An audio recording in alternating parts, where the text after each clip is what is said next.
آیا سلام کردن با دختر عمکی جایز است یا نه؟ قال رسول الله صلی الله علیه و سلم لأن یطعن فی رأس احدکم بمخیط من حدید خیر من ان یمس امرأة لا تحل له. پیغمبر خدا چی میگوید؟ میگوید که آن زنهایی که نکاح آنها به شما درست است، یعنی آنها نکارس هستند، با آنها سلام کردن رسول اکرم به چی تشبیه دادن؟ به این تشبیه دادن که اگر در سر یکی از شما ای برادرها یک میخ آهنین بگیرن و میخ آهنین در سر شما فرو برن، این برای شما بهتر است از آنی که دست یک نامحرم گرفته سلام میکنید. رخانه شفافرما داروهای طبیعی را به شما پیشنهاد میکند. سامیون وان برای شخصانی که خراب هستند و میخواهند وزن گیرند. ام پلوس اپیمدیوم برای با قوت شدن، خوب کردن گردش خون، برای طولانی کردن همخوابگی. ماس پیگمنتو برای کسلی های پسریاز و سفید شوی پوست. بینداکس برای ریزانیدن کرم های معده و روده. مینوکسیدیل برای برآوردن ریش و موی سر. کرم فرانک برای دراز نمودن مهلت همخوابگی. ماسلا خیلبی برای ریزانیدن سنگ های گرده و تبابت آن. فات زورب برای کم کردن وزن زیادتی. السلام علیکم دوستان عزیز. آیا شما برای گذشتن از سرحد دشواری میکشید؟ مهلت حجت‌هایتان به آخر رسیده است. پس من برای شما خدمت رسانی شرکت نور محمد را پیشنهاد میکنم. با ماشین‌های نو و زمانوی، با باوری و اعتماد کامل، توسط رانندگان مرد و زن شما را از منزل استقامتیتان تا خط سرحد برده برای عبور مرز مساعدت می نمایند. یادآور می شویم که اگر شما از نام شبکه حاجی میرزا مراجعت نمایید، برایتان تخفیف ارائه کرده می شود. رقم ها برای تماس جمع 7 926 319 59 61. دختر عمکی هست، همسینفت است، همسایت است، تو حق نداری که دست به سوی دراز کنی سلام کنی با او. اگرچه امروز دخترای ما و شما به حیا شدن، ما باید احتیاط کنیم. اونا احتیاط نمیکنن، اونا از خدا نمیترسن، ما و شما خود احتیاط کنیم. دستش دراز کرد، دست ما دراز نمیکنم، دست ما دراز نمیکنم. سلام علیک، سلام علیک بس. این رسول اکرم توصیه‌اش است. وقتی ما و شما سلام کی کردیم، انسان زنده است. دستی تو به دست یک دختر نامحرم وقتی که میرسد، بخواهی نخواهی این فرزندهای زنا هستند در دل تو. البته اون شهوتی و ذوقی و دست ملایمی او در دل تو پیدا می شود. از این خاطر هیچگاه برای شما رخصت نیست که سلام کنید. انشاءالله جای یک برادر بسیار سوال طولانی کرده است در باب همین دخترایی که امروز به حیا هستند، به سطر هستند، مردم تاجیک هستند که اینها را میگد لباس تاجیکی خودشان میزیبد، امروز به لباسهای اروپایی عوض کردن. درباره اینها صحبت میکردی. انشاءالله ما یک صحبت مفصل داریم. خدا خواسته باشد، تن من صحت باشد، شرایط آماده باشد، هیچ یک اغوا و یگان فتنه دیگر نخیزد، انشاءالله اینها را به سمع شما میرسونیم.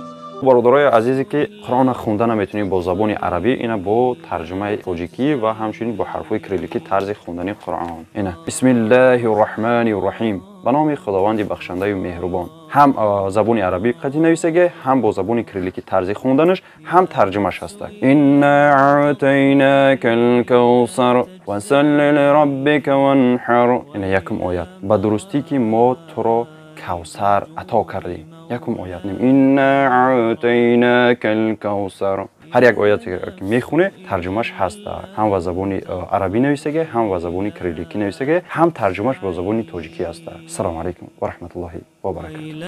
بسم الله الرحمن الرحیم. در جنازه چند فرض است؟ در جنازه 2 فرض است. شما همین بدانین. یکی 4 تکبیر گفتن، دوم راست نماز جنازه را خواندن. اگر شخص معذور باشد جنازه را نشسته هم خواندن درست است. اگر حتی امام معذور باشد پاش مثال خوب نیست لیکن عالم است، از او دیده دیگر آدم عالمتر نیست. اگر عالم هم که پیش بدراید نشسته، جنازه را جایز است نشسته نماز خواندن. خب این یک فرضش. دویم فرضش 4 تکبیر گفتن. اون نیتایی که شما میکنید، نیت کردم 4 تکبیر صلات جنازه، یا اینکه در بینش دعاهایی که دارین، مثال اللهم صل علی محمد داریم، باز اللهم اغفر لحینا و میتینا داریم، ایناش امر مستحب هستند. اگر بخوانیم شون ثواب میگیریم، اگر نخوانیم شون در نزد خدا گناهکار نمیشیم. همون 4 تکبیر را بگیم، نماز از گردن ما و شما ساقط میشه. خب لیکن در وقت نماز جنازه را خواندن شما به جانب آسمان نگاه نکنید. این کدام شخص این یک بدعت در بین ما و شما زنده کرده است؟ وقتی الله اکبر میگیم با آسمان نگاه میکنیم، این چی معنا دارد؟ خود نگاه کردن به سوی آسمان حرام است. به سوی آسمان نگاه کردن ما و شما هیچ معنی ندارد. چی است در آسمان؟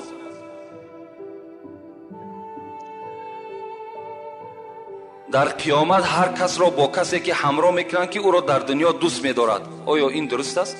البته کسی که در دنیا کسی را دوست می‌دارد، در قیامت در پهلوی همون کس ایستادگی هست. شما در دنیا اگر عالم دوست بدارین، رسول اکرم دوست بدارین، قرآن دوست بدارین، شما فردا در پهلوی همونها هستید. اگر شما در دنیا آدمی که دین ندارد، ایمان ندارد، شما اونها را دوست بدارین، فردا همراه اونها هستید. از این خاطر انسانی را دوست بدارین که این دنیا موقت است میگذرد، او فردا ابدی هست. در پهلوی شخصی بیستین که یک کمی شفاعتی هم و منفعتی هم بر تو برسد. این البته حقیقت دارد. سیم سوال کردن با پاپوشی نماز جنازه خواندن جایز است؟ ما و شما امروز با پاپوشی هایی که در پا داریم نماز جنازه میخونیم. صاحب فتوای شامی میگوید که برای با پاپوشی نماز خواندن 2 شرط ضرور است. یک زمین پاک باشد، دوم پاپوشی پاک باشد. در این صورت میتونیم پاپوشی را از پا بیرون نکنیم، با پاپوشی نماز بخونیم. در صورتی که تای پامون تازه است، پاپوشیمون هم تازه است، اینجا ما میتونیم با پاپوشی نماز بخونیم. خب صاحب درالمختار چی میگه؟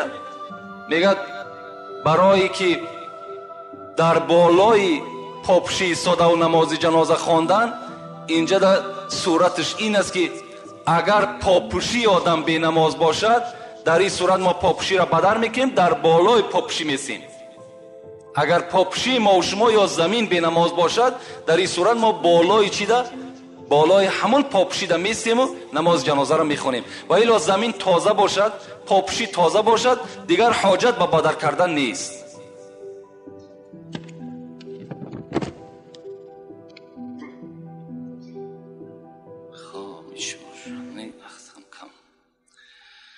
جابر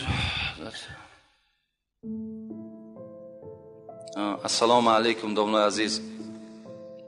اگر یک شخص بی نماز است، اگر حیوان را ذبح کند جایز است؟ زیرا که در محله ما یعنی در میکرورایون یک آدم داریم نماز نمیخواند لیکن حیوان ذبح کرده میتواند. اگر ما و شما وقتی که یگان حیوانی که در خانه میکشیم ذبح میکنیم به نیت خیر احسان، کوشش کنیم که آدمی بی نماز نباشد. اگر آدمی بی نماز باشد، اون مال کشتر حلال نیست برای ما و شما خوردن. زیرا پیغمبر خدا را من از نام جابر به شما روایت میکنم که حضرت جابر گفتند سمعت رسول الله صلی الله علیه و سلم یقول لیس الرجل بین الشرک والکفر ترک الصلاة. پیغمبر خدا گفته است که بین مرد و بین شرک، بین مشرک و بین کافر فقط فرق در نماز است. اگر او انسانی که نماز نمیخواند میگه من الحمدلله مسلمانم، ما او باور نداریم. زیرا رسول اکرم چی میگه؟ العهد الذی بیننا و بینکم الصلاة.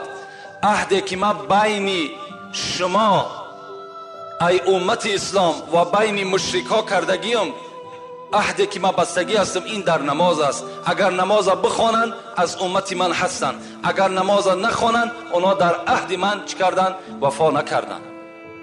از این خاطر آدمی بی نماز از ذبحش جایز نیست. شما کاری کنین در محلت نیست، کاری مشکل نیست. یک حیوان تو تا 500 600 سامانی را میخری، 2 سامانی دیگر یک محله دیگر بره، یک آدمی مسلمان ها بگی ببر در همونجا مالی را ذبح کنه، هیچی مشکلاتی نداره. دوره حضرت موسی بود، میگد بین آدم بی نماز تماشا کنید. دوره حضرت موسی بود، یک زنی میگه پیش موسی آمد، گفت موسی اینی اذنبت ذنبا، موسی تو پیغمبر خدا هستی، من یک گناه بی نهایت وزنی کردم. گفت چی گناه کردی؟ ایرا شمس الدین ذهبی در کتاب کبایرش این قصه را در باب بینمازا میارد.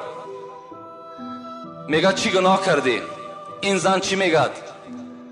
اینی زنیت و ولدت من الزنا ثم قتلته. میگه موسی من زنا کردم، بعد زنا یک فرزندی از من تولد شد و از مردم که ترسیدم و شرم کردم این فرزندی تولد کردم قتل کردم، برده دفن کردم و امروز پشیمان شدم، توبه به سوی خدا کردم. حضرت موسی دعای تر خدا میشنود، دعا کن که خدا مغفرت گناه مرا کند. حضرت موسی با شنیدن این گناه چی گفت؟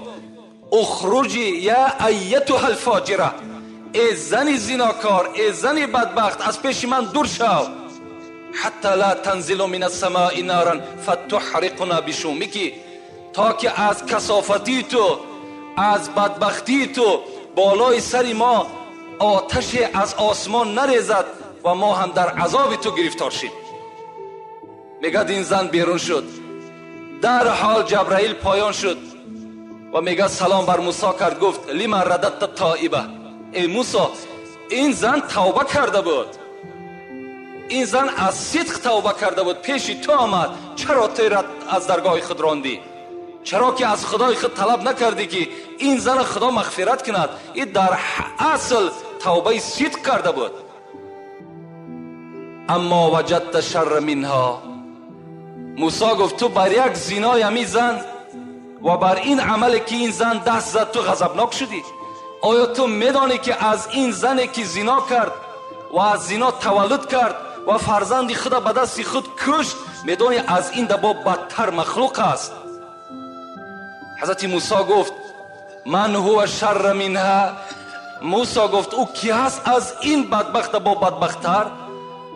حضرت جبرائیل میگه گفت تارک الصلات، آدم بینماز. آدم بینماز گفت از این زن بدتر است، از این زنی که زنا کرد، تولد کرد، به دست خود کشت، از این دیده این بینماز بدتر است. مادام این قدر خاصیت ها داشته باشد، پس مالی خودمان چرا حرام کنیم؟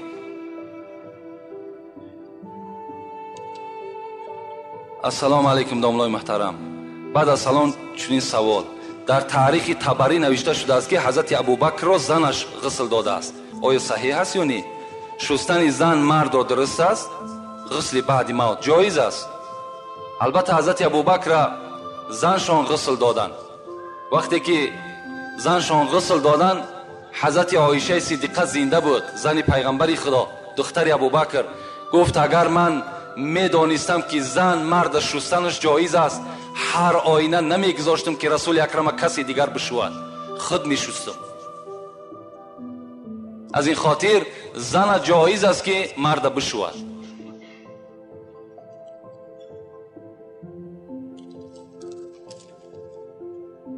السلام علیکم داملای عزیز. خوب میشد که امین سوال بفهمیم.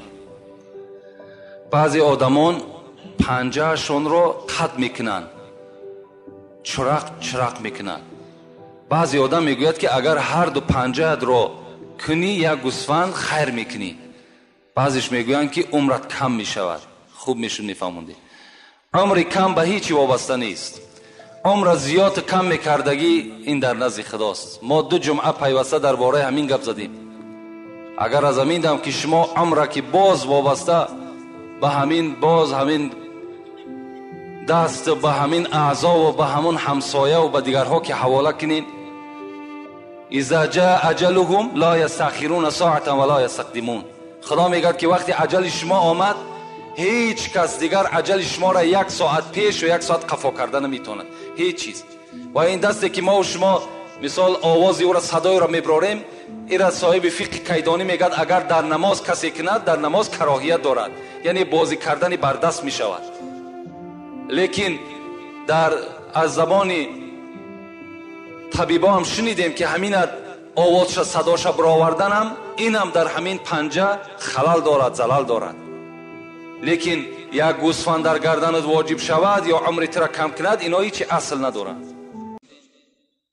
این در باب حضرت امام ابو حنیفه بود که ما و شما از بعض فضیلت‌های این حضرت آگاه شدیم و دیدیم که حضرت امام به سبب قبول نکردن وظیفه قاضیگی از دست ابو جعفر منصور به هلاکت رسید. پیغمبر خدا میگوید من جعل قاضیا بین الناس فقد ذبح بغیر سکین. کسی که از شما در بین مردم قاضی شد وی هلاک شد به زدن کارد. یعنی حضرت البته فهمیدن که هر کسی که وظیفه قاضیگی را میگیرد اون در مشقت‌های دنیوی و اخروی گرفتار می شود. البته انسان بی سهو و بی خطا نمی شود. وقتی حکم در دست او افتید البته در یک کار یک لغزش پیدا می شود. حضرت برای احتیاطاً این وظیفه را، خیلی وظیفه مهم بود، برای خود روا ندیدند و قبول هم نکردند. عاقبت حضرت از دنیا گذشتند. وقتی از دنیا گذشتند خود ابو جعفر منصور تاریخ‌ها حکایت میکند که نزد قبر حضرت امام آمدند و از این کار خیلی ناشایمی خود پشیمان شدند و با آواز بلند گفتند ای امام، گفتند این کار غلط ناشایسته از دست من سر زد، عذر مرا در دنیا و در آخرت کی میپذیرد؟ خبر وفاتش حضرت روح ابن عباده میگوید نزد ابن جریح نشسته بودم که خیلی عالم های برجسته اون زمان بودند.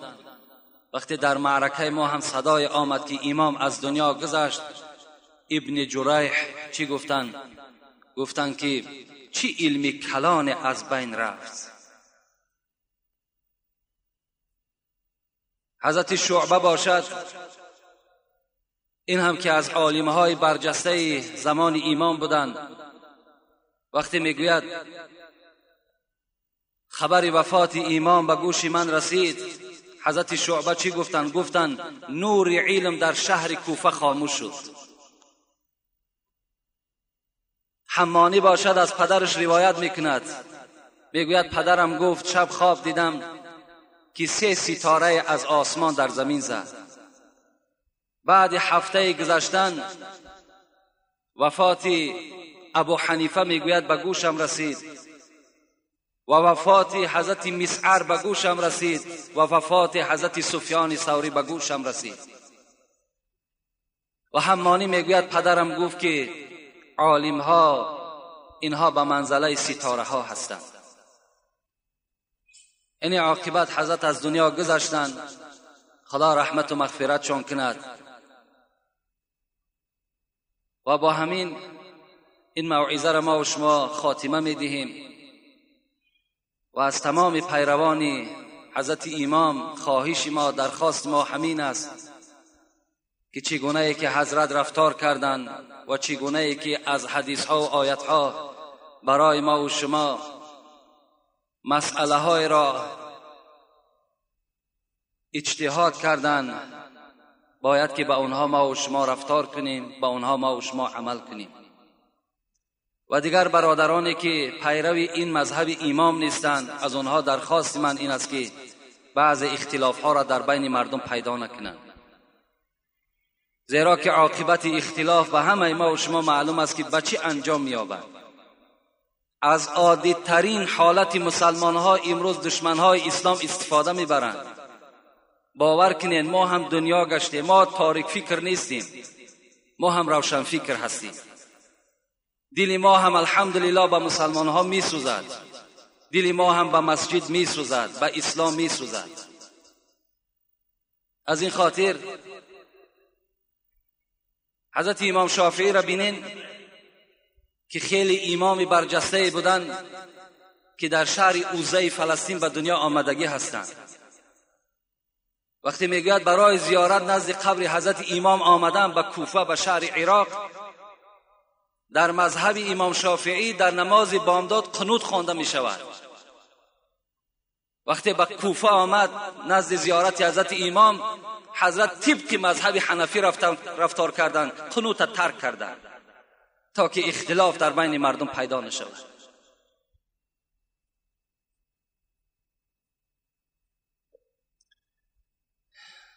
امروز موعظه‌ای که داریم، باور کنید قریب از 70 دانه سوالم زیاد نزد ما موجود است و یک قسم او را برای شما خواستم جواب بگردانم. و در داخل این سوالها خیلی با سوالهایی که زیادی و نادرکارم بودن، اونها را ما بیره کردیم، به اونها جوابم نمیگیم. و بعضی از برادرهای ما و شما بعد این قدر دعوت‌هایی که در باب فضیلت مسجد ما سخنها گفتیم، باز البته یک سخنهای نسبت مسجد گفتن که او آدم‌ها که همه گناهگار هستند. انشاءالله از سه سوالی که در باب بگم یک تحقیر مسجد در نزد من هست، خواستم که همین فضیلت مسجد برای شما بیان کنم که مسجد چی مکان است، چی اهمیتی در اسلام دارد. انشاءالله جمعه آینده خدا خواسته باشد در باب فضیلت مسجد و کسانی که در مسجد نماز میخوانند و کسانی که مسجد را بنا میکنند، کسانی که محبتی بر مسجد دارند، اونها چی ثواب و منزلت در نزد خدا دارند، البته جوابش به شما میگردانیم.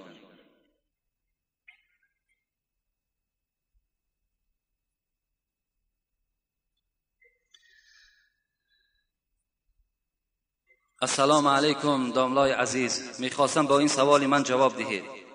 با نزدیکی یک کودک بیمار میشود و او را به بیمارخانه میبرند که کودک در حالت وزنین بود.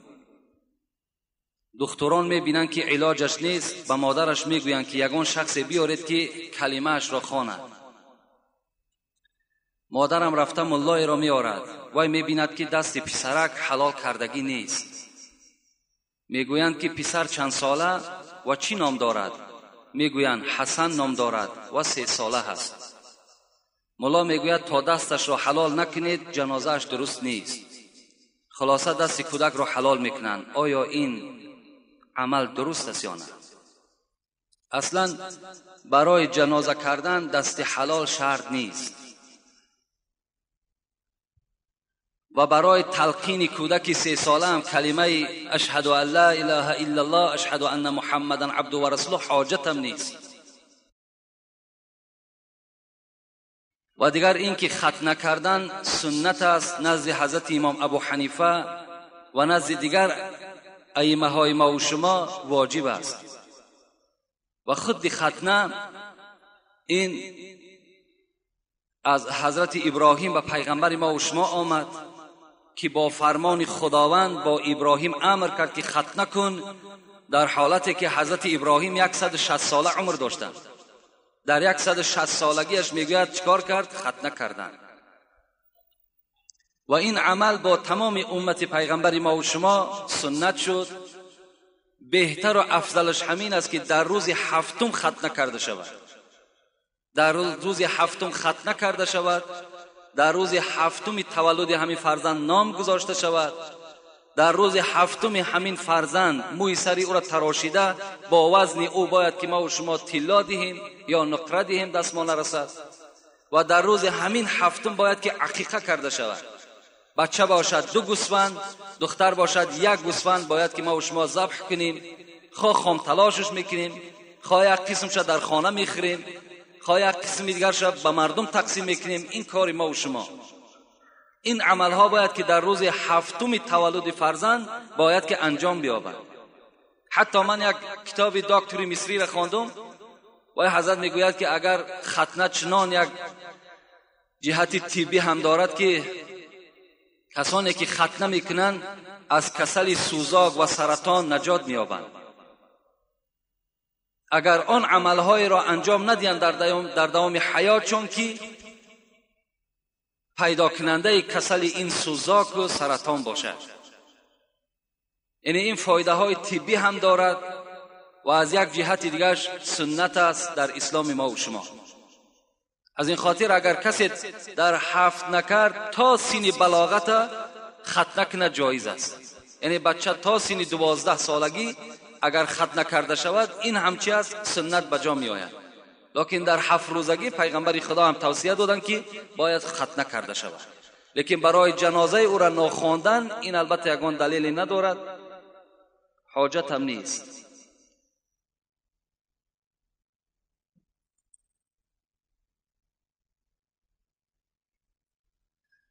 درود و رحمت خدا بر شما باد ای داملای عزیز. آیا کتاب انجیل خواندن یا او را در خانه نگاه داشتن چه خیل است؟ کتاب انجیلی که الحال در دست مردم ما و شماست این انجیل اساسی نیست. این انجیل تغییرات زیاد یافته است. این انجیل الله که مردم همون خریستیانین بگیم تغییرات زیاد دادن، آن چیزی که به فایده های خودشان بود کردن.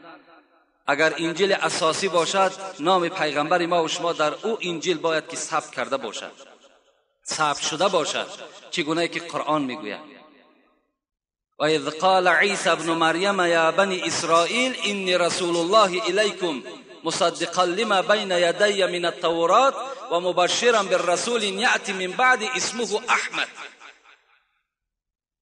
این خدا در قرآن خبر میدهد که حضرت عیسی در بین مردم برآمد، بنی اسرائیل ده خبر داد که از بعد من پیغمبری میآید که نام او احمد است. این سخن در انجیل نیست. از این خاطر نه در خانه من درست است و نه برای انسانهایی که خط سواد ندارن برای اونها خواندن تماما منع است. جایز نیست که شما انجیل خوانید. حضرت عمر میگد بار یک پاره از تورات موسی در پیشش بود، میخواند که پیغمبر خدا نظر کرد، گفت چی میخوانی عمر؟ گفت تورات موسی هست. رسول اکرم میگه چهرش دیگرگون شد، گفت قسم به خدا اگر همین برادر موسی زنده میشد هر آینه از کتاب او دیده بهتر قرآن است، به قرآن چنگ میزد. یعنی امروز از تورات هم دیده، از انجیل هم دیده برای ما و شما مقدس و عزیز این قرآن است.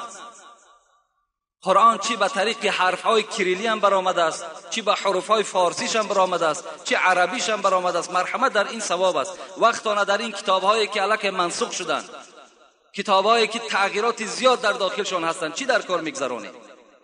اینها را در خانه مسلمان ماندن خودش گناه است. نگذارین در خانه هاتون. در خانه یگان آدم انجیل پرست قرآن هست.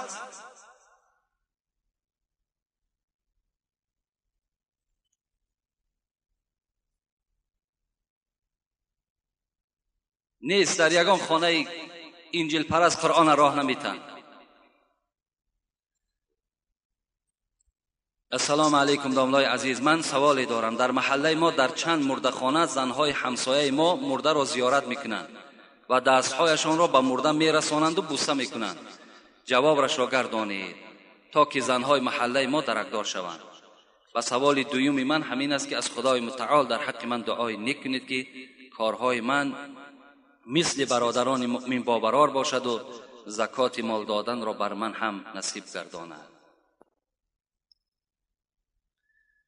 البته امروز این هم یک حساب مصیبت است که تمام معرکه های مصیبت ما و شما را زنها میگذرانند.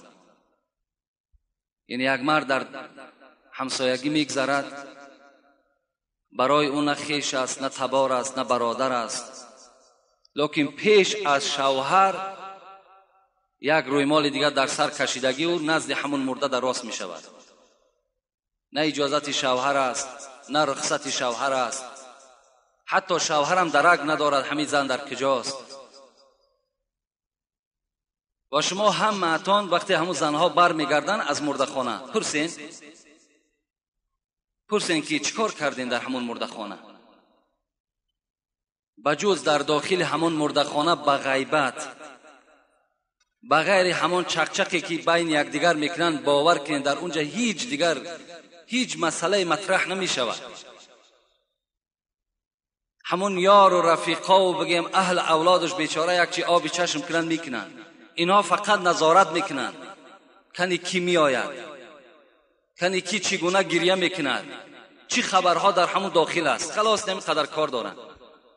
از رفتن اینها و مرده ما و شما جنتی نمیشود.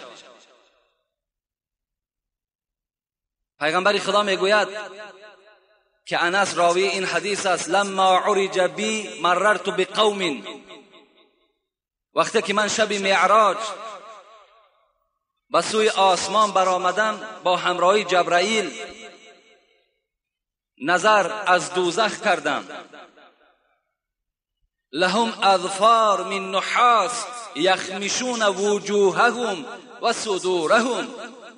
پیغمبر خدا گفتند نگاه کردم یک قومی را که از مرد زن عبارت بود و ناخنهای اونها از متریالی میس تیار کردگی بود، ناخنهای دراز داشتند. یخمشون وجوههم و صدورهم، پیغمبر میگوید با همون ناخنهای درازی میسین رویهای خود خونشار میکردند، روهای سینه خود خونشار میکردند. فقلت من هؤلاء یا جبرائیل، سوال کردم ای برادر جبرائیل اینها کی هاست که اینقدر حالت وزنین در گرفتار شدند؟ قال الذين يأكلون الناس یأکلون لحوم الناس. اینها کسانی هستند که در دنیا غیبت میکردند، در دنیا اخبار میچیندند. اینا همون طایفه هستند. و این زنهای ما و شما در همون مردخانه بجز غیبت، بجز چیندن اخبار همون اولاد دیگر چیزی ندارند. با سبب این قدم زدنشون چیکار میکنن؟ گناهگار میشوند، خلاص دیگر هیچ کار ندارند. میلش بسیار دلشان نمیماند خاطر همون زن همسایه، خاطر همسایگی رفت در همون مردخانه داخل شد، پس گردد بیاد از پای کاری خانه شود. شرط نیست که تا مرده را خیزاندن در همون اطراف مرده نشینند. اینش بس نبود که با امروز دستهای مرده را بوسه میکنن. او چی است که دستی او را بوسه میکنی؟ یا دستها را در وجود مرده میرسانند. من در چند معرکه دیدیم. بعد در چهره هاشون میمالند مثل که قرآن زیارت میکنی. این حرام است.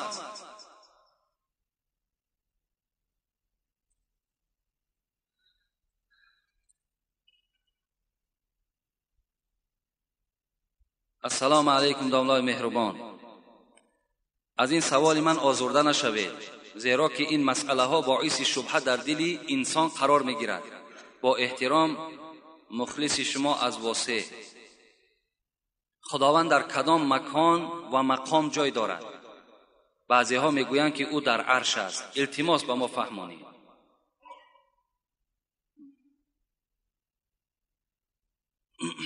مکان خداوند در کجاست؟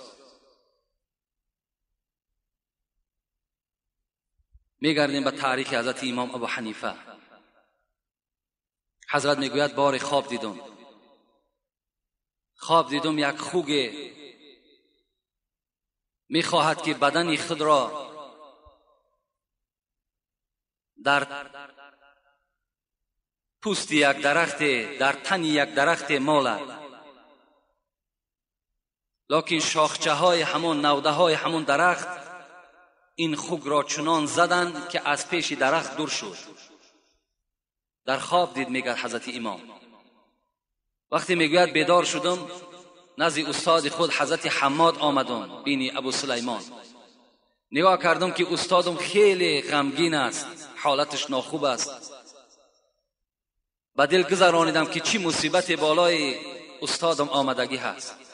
از او پرسان کردم چرا حالتی ناخوب داری؟ گو الحال گفت نزد پادشاه گفت یک گروه از بی خداها جمع شدند و با پادشاه میگویند که این طبیعتی که در دنیاست، این از ماده به دنیا آمده است، این خدا نه آفریده است.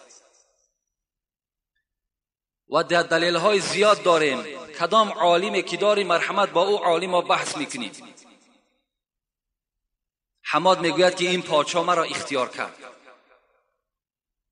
اما خدای داریم که وی با چشم نمیبینیم، خدای داریم که به دست وی قپیده نمیتوانیم. برای این انسان هایی که خدا ندارند، با اینها چگونه من اثبات کنم؟ اینا چیزی را میبینن باور میکنن، چیزی را نبینن باور نمیکنن.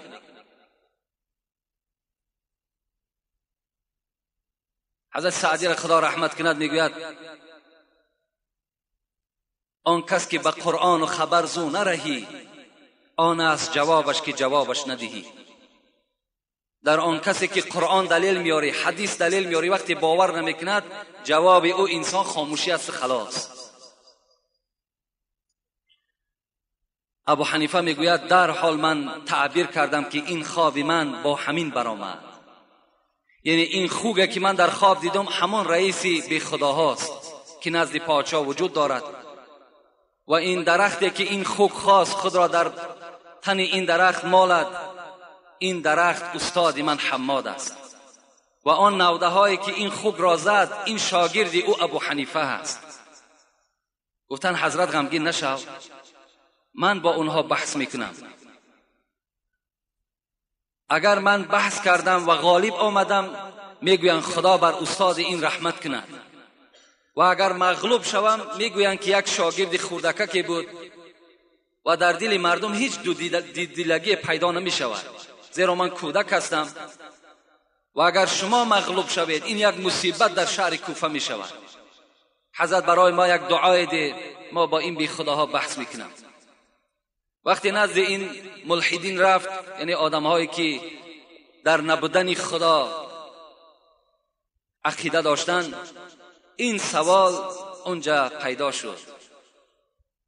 سوال کردن، 10 سوال دادن حضرت امام. گفتن همون خدایی که تو پرستیش میکنی در کجاست؟ حضرت گفتن این مکان ندارد، خدای ما مکان ندارد، در همه مکان خدای ما وجود دارد. گفتن برای ما یک مثال بیار.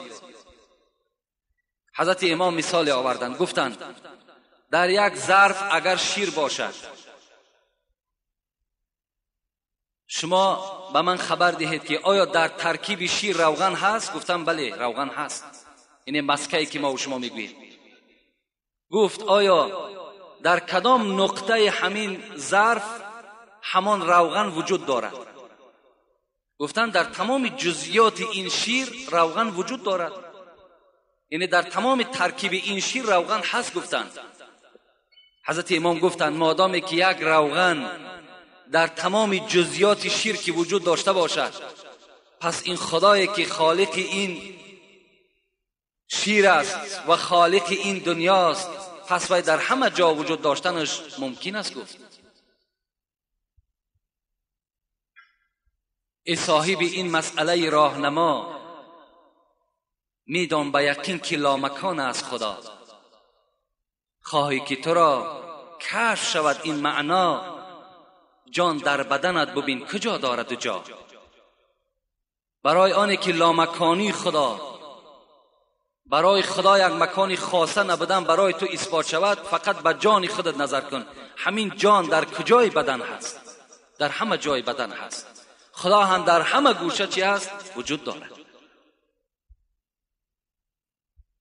از این خاطر باز سوال کردن. سوال چی بود؟ خدا با کدام طرف نگاه دارد؟ حضرت امام گفتند اگر شما در یک خانه تاریک یک شمع را گریان کنید، در گرانید، آیا روشنی همین شمع با کدام طرف میل دارد؟ گفتند با همه خانه. گفتند مادامی که یک شمع قدرت همه جا را روشن کردن داشته باشد، این آسمان زمین این یک پرتوی نور الهی است، با همه طرف خدای ما نظر دارد، همه جا را خدای ما میبیند.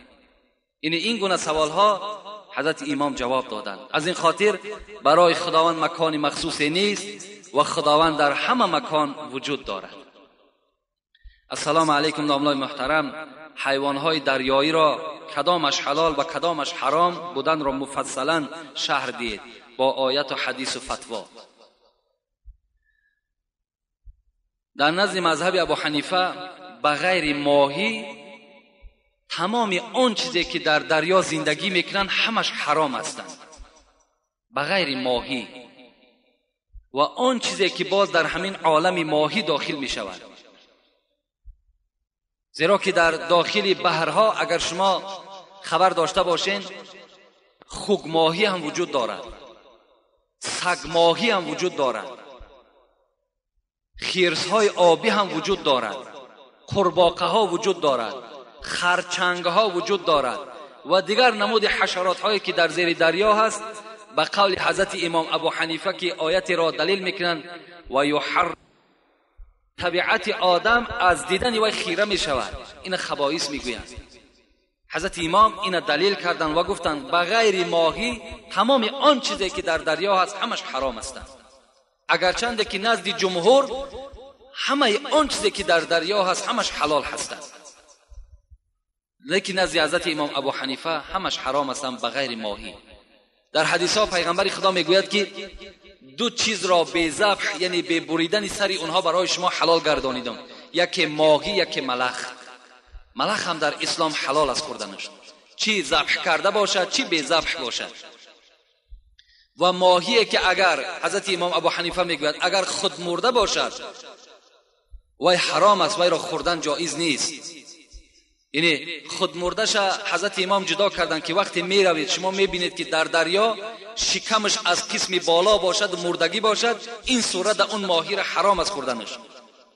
وقتی که اگر شکمش از قسم پایان باشد و پشت از سوی آسمان باشد و مردگی هم که باشد حلال است. و این ماهی هایی که ما و شما با طریق مثال آب خلار میزنیم میگیریم شان یا یگان داروی دیگر میزنیم ماهی ها را نابود میکنیم، ایناش حلال هستند، مگر خود ماهی از پیش خود مرده باشد این حرام است گفتن حضرت امام ابو حنیفه.